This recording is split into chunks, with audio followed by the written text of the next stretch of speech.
여러분 안녕하십니까? 식스센스 출발합니다.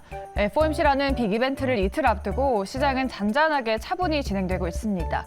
그래도 빨간불을 켜졌다는 점 긍정적으로 보이고요. 최근에 코스닥 쪽으로 쏠렸던 수급이 강했었는데 오늘은 코스닥 대비해서 코스피가 상대적으로 선전을 했습니다. 이 부분에 대해서 또 여전히 뜨거운 2차 전지에 대해서 오늘 나오는 두 분과 함께 자세히 파헤쳐 보도록 하겠습니다. 화요일은 이화진 과장과 함께 뉴페이스 소개해드리도록 하죠. 펀스탁의 이주호 부장 나와주셨습니다. 안녕하십니까? 네, 우리 본부장님은 매경은 처음이시죠? 네. 저 이 방송국 이제 처음 나왔습니다. 저희 프로그램은 고수분들을 위한 프로그램이어서 걸맞는 분으로 네. 조금 모셔봤는데 시청자분들께 한번 인사 부탁드릴게요. 네, 시청자분들께서 이제 도움이 되실 수 있도록 제가 항상 많은 도움을 드리지는 못하겠지만 어쨌든 투자하시는데 고수분들이 도움이 되실 수 있는 내용에 대해서 많이 좋은 말씀 드리도록 하겠습니다. 네, 좋습니다. 우리 본부장님의 앞으로의 또 활약을 기대를 해보도록 하고요. 그럼 오늘 시장 안에서 어떤 이슈 위주로 집중을 해봐야 될지 주제 먼저 확인하고 이야기 나눠보도록 하죠. 코스닥 거래 대금이 코스피보다 많아지는 역전 현상이 최근 들어 심화되고 있습니다. 아무래도 2차 전지주에 대한 관심이 커진 데 따른 거죠. 오늘도 2차 전지가 강했는데 이러한 쏠림 현상이 얼마나 이어질지 짚어보고 또 세 번째 주제인 철강주에 대해서도 대한 분석도 다뤄보도록 하겠습니다. 코스닥 시장 거래 대금이 이번 달에만 일평균 12조 원에 육박했다고 합니다. 왜 또 이런 코스닥 역전 현상이 일어나는 것일까라고 썼지만 아무래도 코스피가 상대적으로 부진하고 2차 전지나 AI 테마주에 대한 관심이 커지고 있기 때문이겠죠. 네, 맞습니다. 이제 코스피 대비해서 사실 코스피 같은 경우는 일반적으로 반도체나 이와 2차 전지 관련 큰 대장주들이 있는 반면에 일단은 코스닥 같은 경우는 2차 전지도 포함이겠지만은 로봇이나 그리고 AI 등도 좀 덩달아 좀 상승하는 흐름을 보여줬고 예전 같은 경우에는 이제 우리가 성장주라고 한다면은 바이오에 대한 흐름이 굉장히 컸었는데 이제는 좀 다양하게 좀 퍼질 수 있다는 측면이죠. AI 같은 경우도 그에 대한 파급력 효과로 인해서 이제 반도체까지 시장에 영향을 미치는 부분이기 때문에 그만큼 코스닥에 대한 좀 영향이 좀 큰 부분을 볼 수가 있고 이게 올해 1월부터 꾸준하게 이제 거래대금이 이제 늘어나기 시작을 한 게 결국에는 이제 올해부터 금리 인상에 대한 기조가 이제 멈출지 여부에 대한 부분이 꾸준하게 나왔었기 때문에 이런 성장주에 대한 흐름으로 조금 이쪽으로 많이 움직이는 부분이 아닌가라고 생각을 하고 있기 때문에 그리고 지금 상황도 어떻게 보면은 금리 인상보다 심지어 이번 주 금리 동결까지 얘기가 나오고 있는 만큼 결국 시장은 성장주로 움직이고 있다라고 생각하시면 좀 좋지 않을까 생각하고 있습니다. 네. 금리 인상 기조가 이제 바뀐 이후로 이제 FOMC가 끝나고 나면은 성장주 쪽으로 또 한 번의 수급 쏠림이 나타날까요? 전 충분히 좀 나타날 수 있을 것으로 보이고 있고 물론 중국 같은 경우도 최근에 이제 지준율 인하까지 한 마당에 그만큼 경기 회복에 대한 시그널이 꾸준하게 지금 나오고 있고 이제 유럽이나 이제 미국 같은 경우도 물론 경기 침체 구간이긴 하지만은 이제 서서히 좀 회복 구간에 좀 들어가고 있다는 측면에서는 물론 이제 이게 흐름이 최근에 관련된 이제 SVB 사태를 있을 때 잠시나마 AI나 로봇이 잠시 쉬었는데 이게 잠시 해결이 되니까 다시 한번 AI 로봇이 움직이는 모습을 보여줬기 때문에 2차 전지도 마찬가지고요. 결국 시장 자체는 언제 들어갈지 여부를 계속 이제 기다리고 있다는 거죠. 그런 대기 상태에 대한 자금들이 꾸준히 늘어나고 있다는 점은 조금은 성장주에 대한 흐름이 지속되지 않을까 생각하고 있습니다. 네. 이 코스닥의 거래 대금이 지난달 코스피를 추월하고 나서 격차를 좀 빠르게 벌리고 있다고 하는데 이 코스닥 쏠림이 우려할 만한 상황일까요? 저는 일단 이 성장주들이 원래 시장이 반등이 나올 때 성장주부터 우선적으로 반등하는 경향이 있습니다. 근데 특히나 이제 이 1월 달부터 시작된 아까 말씀하신 AI 관련주들 그리고 지금 2월 달부터 시작된 로봇 관련주들 특히나 이제 삼성전자에서 레인보우 로보틱스 지분 투자인 부분과 그다음에 지분을 늘려서 이제 완전히 인수까지 가겠다라는 기대감이 반영이 된다고 보시면 되겠고요. 특히나 이제 로봇이랑 AI, 그러니까 미래 산업에 대한 그런 4차 산업 그런 것들에 대한 준비하는 것들이 정말 기대감이 많이 커지고 있고 특히나 주도주가 없는 상황에서 특히나 이제 빅테크 기업들이 AI 시장에 뛰어들고 그러한 부분들이 이제 국내 증시에도 반영이 되면서 코스닥이 지금 1월부터 3월까지 계속적으로 강세를 보이고 있다. 이렇게 좀 보시면 될 것 같습니다. 네. 그러면 본부장님도 이 성장주들 AI 챗봇 관련주가 앞으로도 시장의 주도주로 이끌어갈 거라고 보십니까? 네, 저는 2023년도에 정말 이 국내 증시를 지배하는 섹터가 아닐까 생각을 하고요. 그 이유는 이제 AI 반도체 그리고 삼성전자에서 발표한 그 K 실리콘밸리 용인에 300조를 투자해서 시스템 반도체 공장을 만들겠다. 그 부분이 이제 좀 연결되어가지고 이제 AI 챗봇 기술이 실제로 소프트웨어 기술은 나왔을지라도 하드웨어적으로 구현이 돼야 로봇이나 이런 것들이 작동시킬 수 있거든요. 그리고 삼성전자가 꿈꾸고 있는 무인 공장까지 이어지기 위해서는 저는 이제 AI 반도체뿐만이 아니라 시스템 반도체까지 연결되어서 2023년도에 반도체 관련주들이 좀 강하게 상승세가 계속적으로 나올 것이다 이렇게 좀 보고 있습니다. 로봇과 AI에 더해서 반도체 섹터까지 언급을 해주셨어요. 그렇다면 이 세 가지 섹터 안에서 만약에 종목을 본다면 우리 본부장님은 어느 쪽으로 좀 관심 있는 종목 있으십니까? 네, 저는 지금 무인 공장 쪽하고요, 스마트 팩토리 쪽하고 네. 반도체 디자인 하우스 쪽을 좀 보고 있는데 그 이유는 이제 삼성전자에서 M&A 관련 이슈가 지금 나올 때 계속 빠르게 움직이는 쪽이 네. 반도체 디자인 하우스고 그리고 지금 보시면 알겠지만 레인보우 로보틱스가 협동 로봇 기술을 가지고 있고 거기에 투자가 이루어졌고요. 그다음에 삼성 SDS에서 엠노라는 기업에 투자가 이루어졌고 인수를 했는데 그 인수를 한 이유가 SCM이라고 해서 그 엠노라는 곳에서 그 SCM 구매 관리 소프트웨어 솔루션을 가지고 있습니다. 그렇기 네. 때문에 제가 예측하기로는 뭐 저의 약간 예측인데 네. 그 AI 반도체 그러니까 삼성전자에서 로봇과 그다음에 그 SCM 그 소프트웨어 기술을 가진 거를 합작을 해서 무인 공장, 스마트 팩토리 쪽으로 사업이 나가지 않겠냐. 그래서 그 다음 M&A 관련 섹터나 기업은 반도체 디자인 하우스 아니면은 무인 공장 이쪽일 것이다. 이렇게 좀 예상해보고 있습니다. 삼성 M&A 관련해서 디자인하우스 기업들 위주로 보자, 또 엠로라는 종목도 관심 갖고 보고 계시고요. 우리 이화진 과장님도 성장주를 말씀해 주셨는데 종목이나 기업 어느 쪽으로 보고 계세요? 일단 로봇이나 이제 AI 쪽으로 이제 보고 있고 이제 단기적으로는 이제 AI 관련된 이제 일정이나 이런 부분들이 4월 초까지는 제가 봤을 때는 좀 있을 것으로 보이고 있습니다. 물론 어제 같은 경우도 지금 엔비디아 관련해서도 AI 관련 이벤트를 지금 진행 중이고 있고 이제 마인드랩 같은 경우도 이제 다음 달 4월 5일부터 이제 오케스트라 2.0을 좀 출시할 것으로 보이고 있기 때문에 과연 이런 이제 파급력이 어디까지 이제 퍼질 수 있냐는 거죠. 결국에는 반도체에 대한 회복 시그널도 이제 AI가 좀 만들어줄 것으로 보이고 있기 때문에 충분히 AI가 할 수 있는 부분이 굉장히 많다는 측면에서는 조금 오래 좀 지켜볼 수 있을 것으로 보이고 있고 예, 그리고 로봇 같은 경우도 이제 꾸준히 계속 나올 것으로 보이고 있습니다. 이제 삼성전자도 말씀해 주셨지만은 이제 LG전자도 관련된 지분 확대에 대한 이슈도 충분히 있는 만큼 그동안 가정용 로봇에 대한 쿨로이 로봇이라고 하는 이런 생산 라인도 꾸준하게 로봇 관련해서 지금 준비 중에 있는 상황이기 때문에 이런 부분이 과연 여기서 끝나지 않고 계속 지속적으로 좀 제가 볼 때 이어질 것으로 보이고 있고 원래는 이제 중국이 시장 규모가 굉장히 큽니다. 이제 중국 같은 경우도 이제 화낙이나 야스카와 같은 일본 회사의 수입을 꾸준히 하고 있는데 이제 우리나라 로봇 산업의 자체는 대기업들이 이런 중소기업에 대한 부분들을 서서히 인수를 하거나 지분을 투자하는 방안으로 가고 그 이유가 이제 지난 스마트 이제 오토메이션인가요? 이제 코엑스에서 이제 열렸을 때도 로보티즈 이사가 얘기했습니다. 이제는 일본과 한국에 대한 기술 차이도 굉장히 많이 줄었다라고 얘기를 한 만큼 이제 추후에 우리나라 같은 경우는 중국에 수출을 하는 모습을 통해 가지고 실적인 측면에서 굉장히 올라갈 수 있다는 측면에서는 이제는 좀 로봇이 올해뿐만 아니라 좀 중장기적으로 계속 커갈 수 있는 이제 산업이 되지 않을까 생각하고 있습니다. 두 분 다 2차 전지, AI 로봇 성장주 위주로 주목을 하고 있다고 말씀해 주셨어요. 두 분도 이렇게 코스닥 기업 위주로 보신다면은 그동안 코스닥 대비 약했던 코스피는 앞으로도 상대적으로 좀 쉬어가는 걸까요?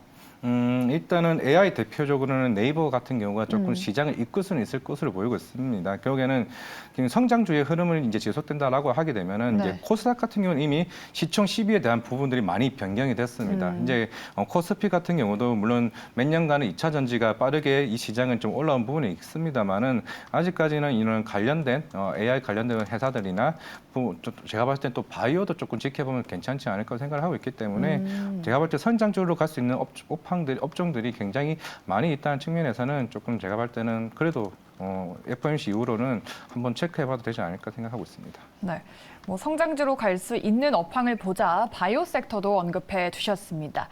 이 코스닥 수급 쏠림의 1등 공신 중에 한 섹터가 2차 전지다라고 언급을 해드렸는데 오늘도 2차 전지주, 특히나 니켈, 리튬 관련주가 여전히 뜨겁습니다. 두 번째 주제로 다뤄보도록 할 텐데요. 에코프로는 여전히 죽지 않고요. 뭐 강원 에너지 상한가에 금양과 미래 나노텍도 급등을 합니다. 며칠 전부터 2차 전지의 수급이 뭐 반도체나 로봇 같은 다른 섹터로 가지 않을까 그런 말들이 나왔었는데 2차 전지는 정말 꺾이지 않는 걸까요?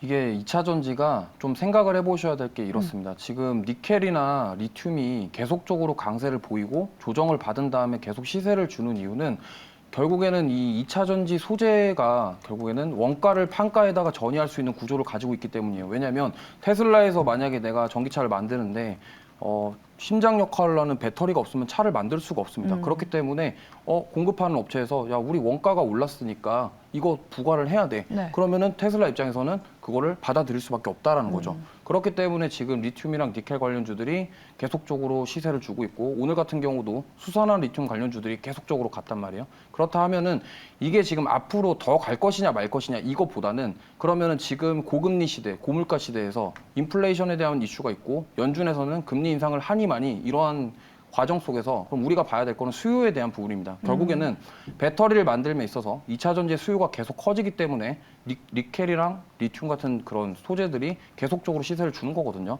그리고 니켈 같은 경우는 우리 3원계 배터리 네. NCA에 들어가는 거고 리튬은 LFP에도 들어가고 우리 3원계 배터리도 같이 들어갑니다. 그러다 보니까 배터리에 빠질 수 없는 소재이기 때문에 앞으로도 계속적으로 갈 것이다. 하지만 지금 고점 놀이를 하고 있는 종목들이 많기 때문에 네. 단기 조정은 충분히 받을 수 있겠죠. 하지만 앞으로 길게 봤을 때는 그 수요에 받쳐줄 수 있는 그리고 경기 침체가 오더라도 살아남을 수 있는 것은 바로 수요와 공급의 원칙에 의거해서 수요가 있는 종목들이 살아남는다. 저는 이렇게 보고 있기 때문에 2차 전지 특히나 이제 리튬이나 니켈 쪽 그리고 또 다른 소재들도 끝까지 계속 보셔야 된다. 저는 이렇게 좀 보고 있습니다. 네. 2차 전지가 끝났다고 보기는 어렵다고 과장님도 혹시 그렇게 보세요? 일단 뭐 이게 언제까지 중장기로 보냐에 따라서도 다를 것으로 네. 보이고 있는데 언젠간 조정은 한번 올 것이라 보고는 있습니다. 하지만 시장 자체는 굉장히 계속 커질 것으로 보이고 있고 물론 이게 대부분 마그네틱이나 이제 강원에너지나 그리고 관련된 리튬 관련 이제 생산하는 업체들 같은 경우는 계속 네. 이제 캐파가 커지고 있다는 측면입니다. LG화학도 지난 2월에도 관련된 미국 강산 업체와의 이제 계약을 맺은 만큼 그만큼 강산을 통해 가지고 이제 리튬 관련된 생산 업체들이 이제 꾸준하게 이제 많아지는 부분이고 이제 제가 항상 이 방송에서 얘기를 했던 부분은 그만큼 캐파가 가장 큰 완성차 업체가 누구냐면 도요타죠. 최근에 사토 이제 CEO가 이제 다음 달에 취임할 것으로 보이고 있는데 취임 전 이제 기자회견에서 이런 말씀을 했습니다. 물론 자기네들은 기존의 하이브리드나 수소차에 대한 부분은 어느 정도 인정을 하지만은 이 전기차 플랫폼에 대한 확장 부분은 결국은 우리도 할 수밖에 없다라고 얘기를 한 만큼 만약에 도요타가 본격적으로 전기차 시장에 뛰어들게 된다 그러게 되면 얘네 파나소닉이나 관련된 업체와 계속 할 수가 없습니다. 그만큼 수급이 타이트하기 때문에 또다시 이제 에너지 솔루션이나 아니면 소재단으로는 에코프레비움과 관련된 부분이 또 한 번 나올 수 있는 수주가 나올 수 있는 부분이죠. 작년 같은 경우에도 꾸준하게 에지 엔소가의 협력 관계에 대해서 얘기를 했던 만큼 새로운 또 한 번 게임 체인저가 될 수 있는 부분이 제가 봤을 때는 계속 도요타를 좀 주시하고 있다는 측면이고 그만큼 전기차 시장이 아직 규모가 계속 크게 신투율이 높지 않습니다. 그만큼 아직 우리나라 것랑 마찬가지고 유로 시장도 경기가 어느 정도 회복된다 그러게 되면 전기차의 수요가 다시 한번 커질 수 있다는 측면이기 때문에 물론 지금 진입한다는 측면에서는 제가 볼 때 좀 굉장히 좀 부담스럽다는 측면이고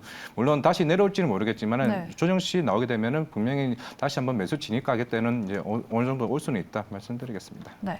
2차 전지는 조정이 나올 때 보자. 이 중국의 리튬 가격이 작년 고점 대비 반토막이 내려앉았다고 합니다. 그러면 리튬 업체들에게 뭔가 안 좋은 영향을 미칠 줄 알았는데 리튬 관련주가 오히려 급등을 했잖아요. 네. 이 크게 보면은 앞으로 시장이 커진다는 인식이 악재를 좀 덮은 걸까요?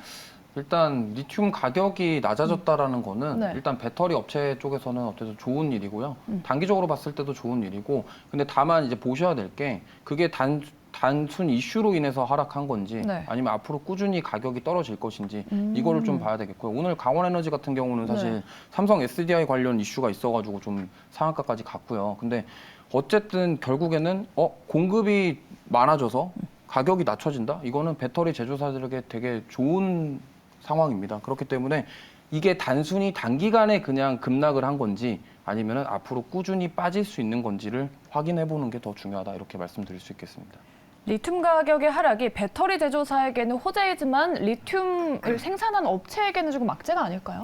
그렇죠. 그럴 수 있는데 어쨌든 그게 악재라고 하더라도 저는 지금 일시적으로 하락인 거지 그 수요에 대한 부분이 없어지지 않는 한 그럼 앞으로 당연히 수요가 올라가면은 공급이 조금 풀어졌더라고 하더라도 네. 수요가 그거를 추월한다면 다시 가격이 올라갈 수 있기 때문에 그게 지금 일시적으로는 악재다 이렇게 볼 수 있겠지만 장기적으로 봤을 때는 아까 말씀드린 것처럼 전기차의 수요 이런 것들을 봤을 때 배터리 시장에 대한 수요 모멘텀은 상당하기 때문에 그거를 반영을 했을 때 앞으로 충분히 더 갈 수 있는 가능성이 있다. 이렇게 좀 말씀드릴 수 있겠습니다. 네.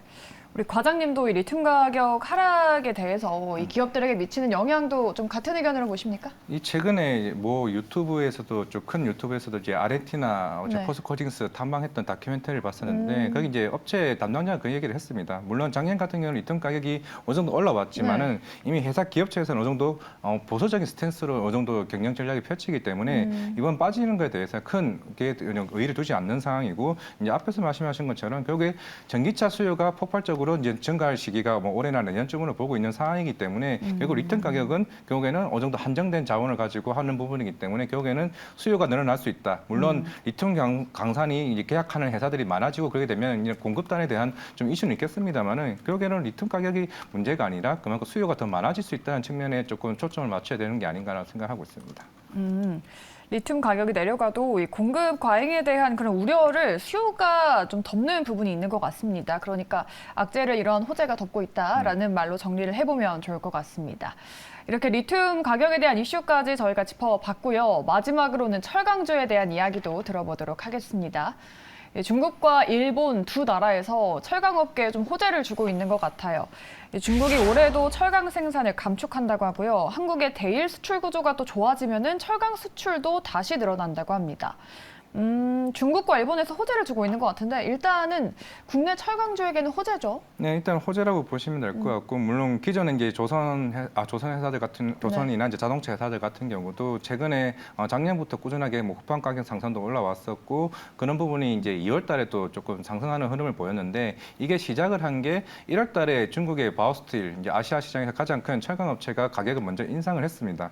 인상을 했다는 거는 그만큼 중국 경기에 대한 회복 시그널을 일단 봤었던 거고. 그리고 2월달부터 이제 동국철강이나 관련된 현대제철 같은 경우도 꾸준히 인상 얘기를 이제 해왔었기 때문에 최근에 이제 월별 데이터에서도 봤다시피 이제 자동차 관련된 수출이 꾸준하게 나오고 있습니다. 그렇게 되면은 이제 이와 관련된 자동차나 이제 조선 같은 경우도 작년에 LNG 수주를 꾸준하게 받았었기 때문에 결국은 이런 관련된 전방 사업들이 회복 기조가 꾸준하게 나오고 있다는 측면이기 때문에 국내 철강사들에 대한 수출도 계속 나오지 않을까라고 생각을 하고 있습니다. 네.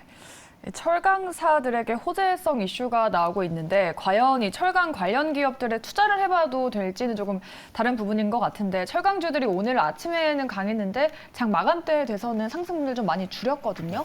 이 철강 기업들에 대한 투자 전략은 좀 어떻게 보세요?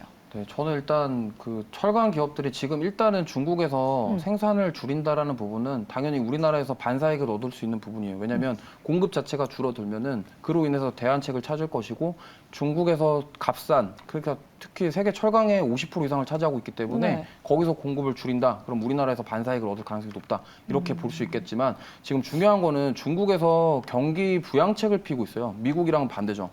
중국은 계속적으로 돈을 풀면서 경기가 회복되기 위해서 경기 부양책을 하고 있는데 생각보다 지금 경기가 회복되는 모습이 보이지 않고 있는 게 문제입니다. 그러다 보니까 중국이 지금 11월부터 사실 많이 올라왔거든요. 많이 올라왔는데 최근에 물가지수 이런 거 봤을 때 물가지수가 안 올랐어요. 그러니까 무슨 말이냐면 나라에서 돈을 풀면은 물가가 올라야 정상이거든요. 왜냐하면 돈을 쓰라고 풀었는데 사람들이 소비를 그만큼 안 한다라는 거죠. 그런 측면에서 봤을 때 그런 경기 회복, 경기 침체 이런 이슈들이 지금 나온다고 한다면 이쪽 철강 부분에서 우리가 반사이익을 보더라도 사실상 중국에서 50% 이상을 차지하는 과정이 있기 때문에 그러면은 지금 전 세계적으로 어떤 경기 침체 우려가 다시금 재점화된다고 한다면 지금 좀 접근하기엔 조금 아직은 조금 이르지 않나 이렇게 보고 있고요. 그다음에 미국 FOMC 회의 이후에 그리고 금리에 대한 부분 그리고 매크로적인 불확실성에 대한 부분이 어느 정도 해소되고 나서 그 뒤에 조금 보셔도 된다 이렇게 좀 생각하고 있습니다.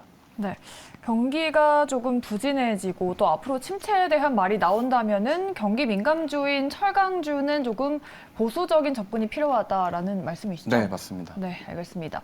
우리 이화진 과장님도 철강주에 대한 투자 대응은 좀 어떻게 보세요? 저는 철강주를 한 번도 투자해 본 적은 없기는 한데 그만큼 이런 시그니컬 관련된 종목들은 제가 봤을 때는 그렇게 매력들은 제가 봤을 때는 없는 것 같습니다. 조금 무겁죠? 그렇죠. 작년 같은 경우는 워낙 이제 물가가 상승함으로 인해서 좀 시장에 대해서 관심을 받았던 것 같고 뭐 포스코홀딩스와 관련된 리튬 이슈로 인해서 좀 주가가 좀 견조하게 올라왔던 측면이기 때문에 사실 철강 같은 경우는 그만큼 경기 회복 속도가 좀 좋아져야 조금 반영을 좀 한다고 좀 볼 수가 있기 때문에 그만큼 이번 전인대에서도 이제 5%에 대한 경제 성장 성장률 생각보다 굉장히 부진한 성장률에 대한 발표를 했었기 때문에 만약에 중국 경기가 어느 정도 살아나는 모습도 보여야 되고 사실 우리나라 같은 경우도 아직 무역 수지도 계속 부진을 하고 있기 때문에 그런 측면도 좀 시장에는 같이 반영되는 부분이 아닌가라고 생각을 하기 때문에 무작정 철강 가격을 인상을 한다고 해서 이게 매출로 바로 인식된다기보다는 전방 사업에 대한 수요가 폭발적으로 일어나야 좀 철강 가격도 그에 대한 마진이나 이런 부분이 좀 살아나는 부분이 아닌가라고 생각하고 있습니다. 네. 알겠습니다. 이렇게 시장에서 짚어봐야 할 세 가지 이슈들 짚어봤으니까요. 이제 종목으로 넘어가서 개별주들 어떻게 될지 두 분께 의견을 들어보도록 하겠습니다. 종목 만나보시죠. 네, 오늘 인적 분할 이슈가 나오면서 급등했던 STX 그리고 대명에너지에 대한 두 분의 투자 의견 들어보도록 하고요. 또 게임즈 안에서 데브시스터즈, 예솔노의 의견 들어보도록 하겠습니다. 네, 첫 번째 종목은 STX입니다. 해운 사업 부분을 인적 분할한다고 하죠. 이 고부가가치 산업인 해운 부분에서 새롭게 성장 동력을 제고하겠다라고 합니다. 오늘 20% 넘게 상승한 STX 내일도 갈 수 있을까요? 두 분의 의견 들어보도록 하죠. 네, STX는 두 분의 의견이 갈렸습니다.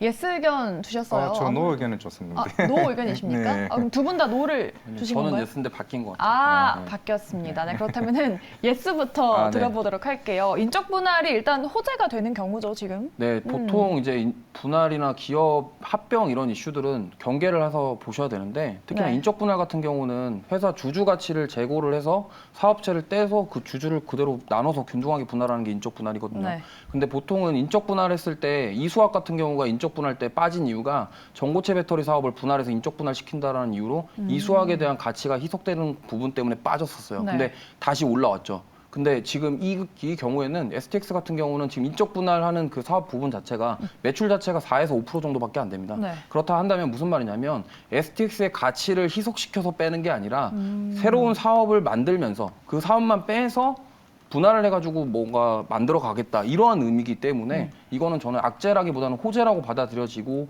그래서 오늘 급등이 나왔다 이렇게 보고 있고요. 그렇다 한다면 보통 이런 기업에 대한 개별적인 이슈가 추가적으로 갈 것이냐에 대한 부분을 봤을 때 저는 이 인적 분할에 대한 부분이 저는 되게 긍정적이라고 생각하고 있고 특히나 지금처럼 시장이 방향성이 없고 계속적으로 뭔가 주도주가 없는 상황에서 네. 이러한 이슈들은 크게 한번 반응을 할 것이다. 그렇기 때문에 오늘로 끝이 아니라 추가 상승이 저는 나올 것이다. 좀 이런 쪽으로 보고 있습니다. 네, 인적 분할이 사업 효율을 위한 호재이기 때문에 오늘 급등이 나왔고 또 추가적인 시세도 가능하다라고 말씀해 주셨어요. 우리 과장님은 노 의견 주신 거잖아요. 오늘까지만의 상승이라고 보시는 걸까요? 이런 사실 급등했던 이슈로 인해서 물론 앞에서 말씀하신 것처럼 결국 네. 인적 분할 이후에는 그 사업 자체가 향후의 성장성에 대한 부분을 일단 말씀을 일단 드려야 되는 것 같고 물론 이제 최근에 해운이나 이제 조선 관련 이슈로 인해서 물론 해운도 BDI 지수가 어느 정도 1,600까지 급등을 했고 SCFI 지수도 어느 정도 반등하는 모습을 보이고 있습니다. 결국에는 해운 업종에서 먼저 시장에서 선도하는 역할을 하고 그 다음에 이제 조선에 대한 컨테이너선이나 이와 관련된 이제 수주에 대한 부분이 일단 나오고는 있는데 아직까지는 그런 시장에 대한 시그널 제가 봤을 때는 조금 보기가 좀 힘들지 않을까라고 생각을 하고 있고 물론 추후에 인적 분할에 대한 이제 어느 정도 향후 좋지 않은 사업을 떼내고 사업을 한다는 것 자체는 조금 긍정적인 부분이라고 생각을 하고는 있습니다만은 사실 오늘 그런 부분이 어느 정도 단기간으로는 오늘 좀 시장에 다 반영된 부분이 아닌가라고 생각을 하고 있기 때문에 좀 노라고 말씀을 드리겠습니다. 네.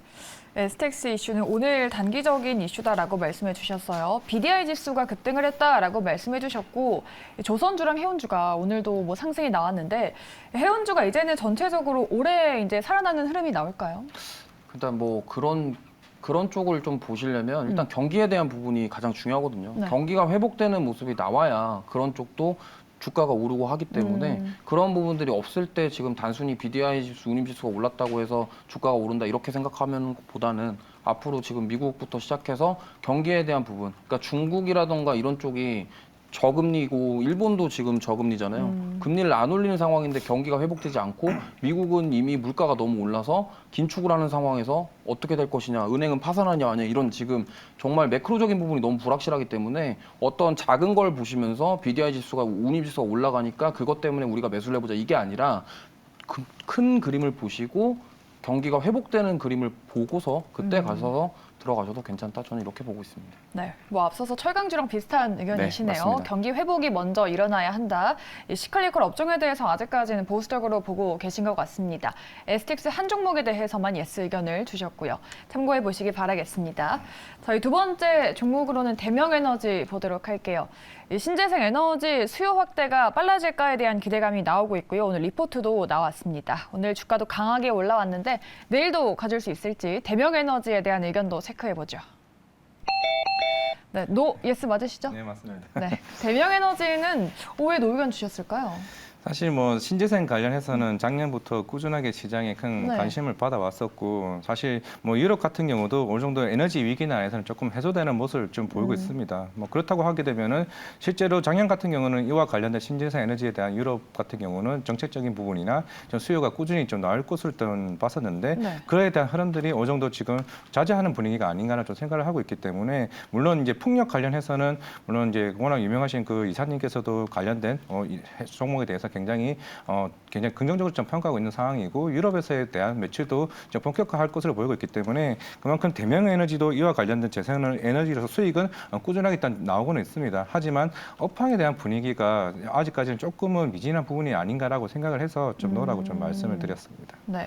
신재생 에너지 이러한 업황에 대한 부분은 아직까지는 보수적으로 보고 계시고 우리 본부장님은 대명 에너지에 대해서 예스 의견을 주셨어요. 네. 신재생 에너지 섹터에 대해서는 좋게 보고 계시는 거죠? 네, 저는 네. 일단 지금 세계 각국에서 준비하고 있는 정책 중에 하나가 탄소 중립이잖아요. 네. 그러면 그 탄소 중립을 위해서 우리가 앞으로 태양광이라던가 풍력 에너지들이 필요한 것이 맞고요. 그리고 지금 이 대명 에너지 같은 경우는 ESS 사업과 연계를 할 수가 있는 그런 기술을 가지고 있습니다. 무슨 말이냐면 풍력 에너지와 태양광 에너지를 만들었어요. 그럼 그 만든 에너지를 저장하는 그런 시스템을 만들 기술을 준비하고 있다라는 거죠. 그러면은 지금 단순하게 풍력 에너지랑 태양광 에너지를 이제 만들었다고 치면은 그 에너지를 뭐 공장에서도 사용할 것이고 나중에는 자동차에도 진짜로 배터리가 방전되거나 할 때 대신 사용할 수도 있다라는 겁니다. 그렇기 때문에 지금 ESS 관련해서 에너지 저장 시스템 관련 섹터들이 최근에 시세를 줬었고요. 지금 쉬었다가 오늘 대명에너지가 시세를 줬는데 어쨌든 단순하게 저는 신재생 에너지만 보는 게 아니라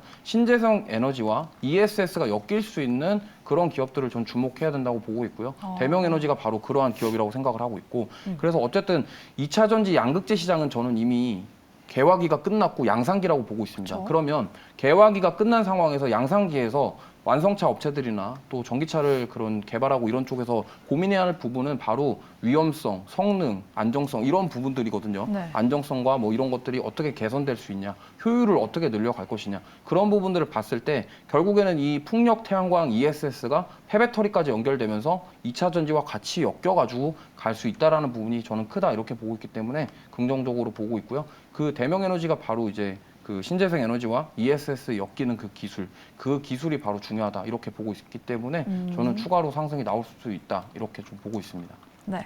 신재생 에너지라는 모멘텀에 더해서 여기에 연결된 ESS 사업성에 대한 모멘텀을 좀 긍정적으로 볼 수 있다라고 생각을 하시는 것 같습니다.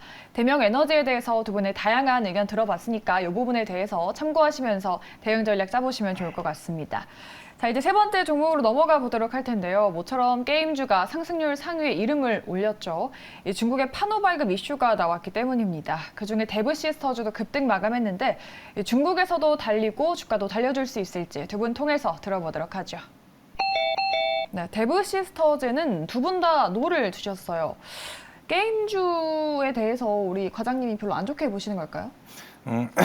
일단 우리나라 같은 경우는 일단 작년 초에 이제 퍼러비스의 검은 네. 사막이죠. 실제로 중국에 진출하고 나서 굉장히 부진을 했었는데 그만큼 우리나라 같은 경우는 모바일이나 이제 PC 시장에서는 이제는 중국 쪽 시장에서 이제 좀 제가 볼 때는 침투하기 힘든 상황입니다. 이미 텐센트 게임즈나 이와 관련된 회사들은 이미 뭐 데브시스터즈의 뭐 쿠키런과 같은 게임들 관련 이런 서브컬처 장르가 굉장히 많습니다. 만약에 제가 생각하는 우리 게임주 같은 경우는 물론 NC소프트가 이제 8월에 프로젝트 TA도 나올 거고 네오이즈의 피해 거짓도 나올 건데 이런 콘솔 플랫폼 시장에서 여기서 살아남지 못하면은 제가 볼 때는 게임주 시장에서는 제가 볼 때는 좀 힘든 상황이 아닌가.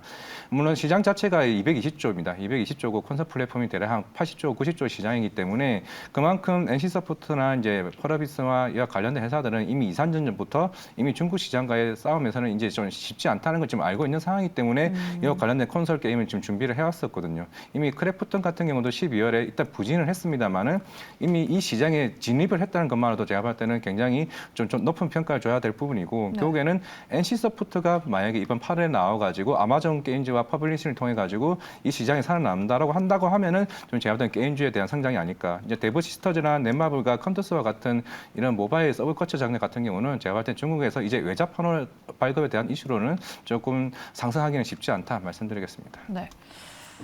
중국이 추가적으로 또 판호를 발급할 가능성도 배제할 수 없다고 하던데 게임 산업이 이제 재평가받을 수 있지 않을까 싶었는데 노를 두셨어요? 네, 일단은 지금 오늘 판호 이슈로 인해서 지금 장 초반에 급등 나왔다가 차익 매물 쏟아지면서 이제 조금 이렇게 마감을 했는데 지금 아까도 말씀드렸지만 저는 중국에 대한 그 경기 회복에 대한 부분을 봐야 된다고 봐요. 왜냐하면 지금 어쨌든 경기 부양책을 함에도 불구하고 경기가 살아나지 못하는데 그렇다고 해서 판호를 발급해서 우리나라 게임을 거기서 서비스를 한다고 해서 그거에 대한 수익성에 대한 부분이 보장된다라는 게 없잖아요. 그러다 보니까 이거를 그냥 지금 단순히 이슈 나왔다고 접근하고 이러시는 게 아니라 앞으로 그러면 그 게임에 대한 수익성 그러면 중국 사람들이 지금 경기 회복에 대해서 좀 약간 안 좋게 생각을 하고 돈을 안 쓰는 그런 분위기라고 한다면 과연 게임 산업이 판호를 발급한다고 해서 그게 수익성이 나올 것이냐, 그러면 돈을 벌 것이냐 이런 것들을 계산해 봤을 때 저는 오늘의 그 이슈로 인한 단기 차익 매물 그리고 단기 급등 이후에 바로 차익 매물 나왔다라는 부분이 저는 안 좋게 좀 보고 있고요. 그래서 이 부분으로 인해서 추가 조정이 나올 가능성이 높다. 그렇기 때문에 좀 경계를 하셨으면 좋겠어요. 왜냐하면 이렇게 단기간에 급등이 나왔다. 그러고 나서 단기 차익 매물이 쏟아지는 경우가 특히나 뉴스나 이슈에 의해서 올랐을 때 많이 생기거든요. 네. 근데 단순하게 이슈랑 뉴스가 아니라 그러면은 게임 산업이 중국에서 얼마나 돈을 벌어다 줄 것이며 우리나라 기업에 도대체 얼마나의 그런 돈을 가져다 줄 것인지에 대한 부분을 생각해 봤을 때 저는 일단 아직까지는 글쎄오기 때문에 저는 좀 이거는 안 보셨으면 좋겠습니다. 알겠습니다. 데브 시스터즈는 두 분 다 노 의견 주셨습니다. 이렇게 이슈가 나왔던 섹터와 종목들 위주로 저희가 시장을 정리해봤고요. 두 분은 여기서 보내드리도록 하죠. 이화진 하이투자증권 과장, 이주호 펀스탁 본부장 수고해 주셨습니다. 두 분 고맙습니다.